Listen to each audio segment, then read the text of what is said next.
Okay, another video on the MTA series, and once again I'm going through today several videos on installing server and then several application server types and then some web services.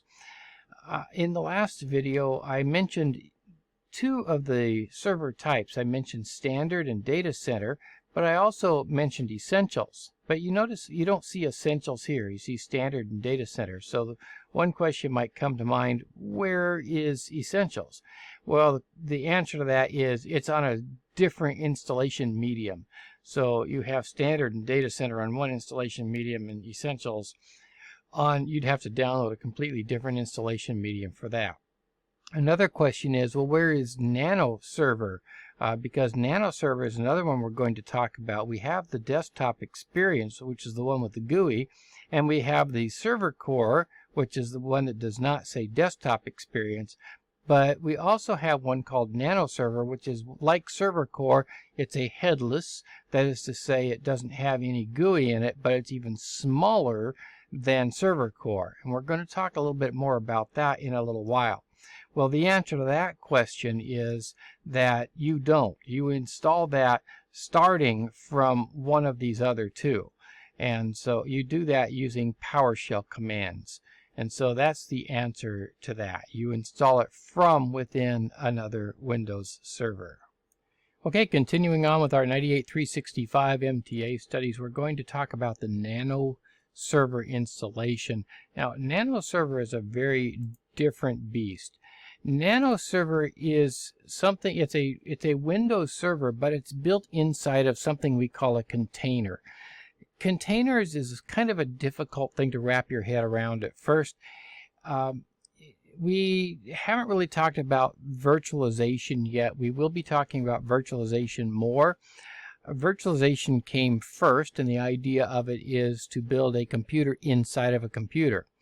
Well, a container is the ability to build applications inside of a computer, and nanocomputer is the ability to build a little mini operating system inside of a computer, and then applications inside of that.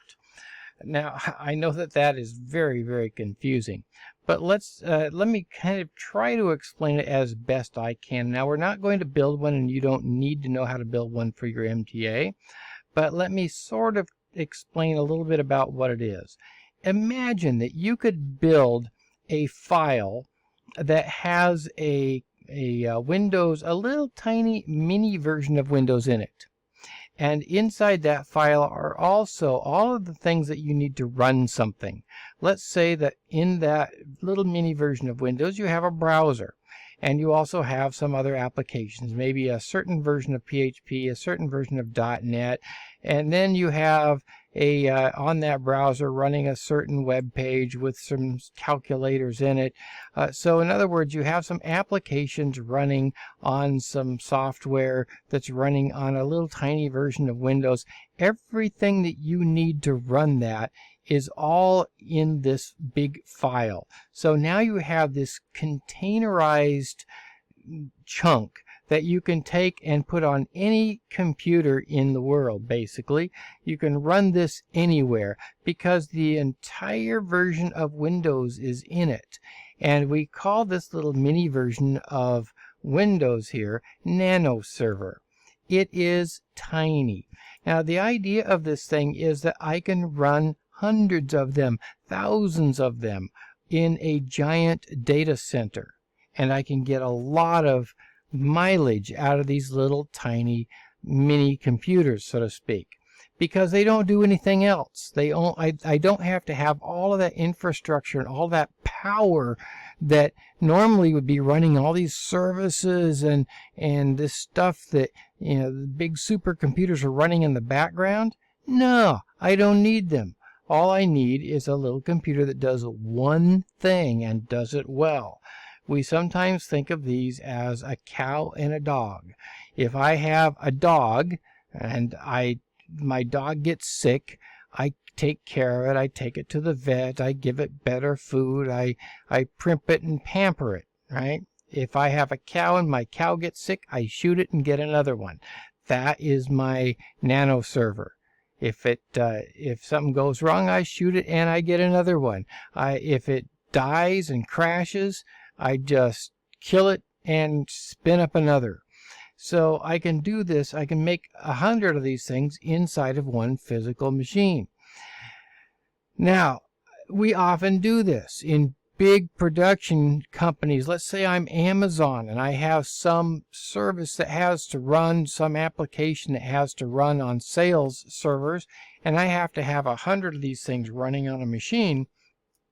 Then I can have 100 of these running. Well, what happens if they crash? If you look in your textbook, you'll see reference to containers.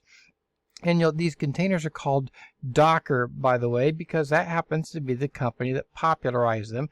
There are other companies that run containers as well besides Docker, but Docker is the one that popularized it, and Windows has adopted Docker as the one that it typically runs.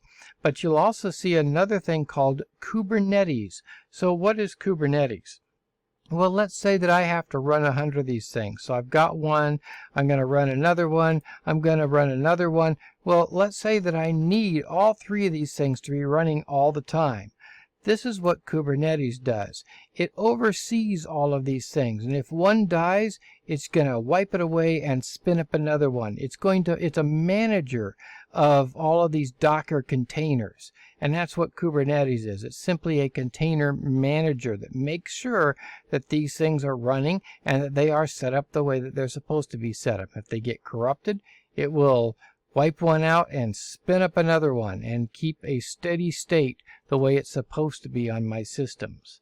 Now, I know again that this is a little bit complicated, and if you start going out and listening to Docker and Kubernetes YouTube videos, you're going to get really confused. Hopefully this will straighten it out a little bit. Now I want to go to my virtual machine, and I want to take a look at add roles and features. And I'm just going to go next here, and then next again, and next again, and next again until we get down to features. And I want you to see this, containers. If I were to install containers, and I'm not going to step through this, this is where I install Docker containers. So this is where we would just install that Docker functionality. We don't need to know how to do it for our MTA. However, the capability is now built right into Windows. It was built into it in Windows 2016, but the functionality has been enhanced in Server 2019. However, it has been around for some time now. So there it is, and that is how Nanoserver is built. By the way, once we build that Nanoserver, we don't have direct control. You cannot build Nanoserver on a physical machine and then log into that physical machine and run it. You must run it through PowerShell remotely. So you remote into the desktop. And let me see, I don't have it offhand. Let me see if I can call up a Nanoserver. I'm just going to call up Nanoserver images and see if I can find a Nanoserver login here. I should be able to find one. Let me type Nanoserver login screen. There it is. There's a Nanoserver login screen up here. See if I can find a better picture of it than that. Well, of course, you can't find one when you want one. There it is. There's one. So this is a Nanoserver login screen. It just looks like that. Again, it's all command line like Server Core, but it's remote, and so you have to have this domain item here as well, so that you can tell it, well, where is this Nanoserver? So you have a username and a password and a domain because it's a remote login only. So that's Nanoserver.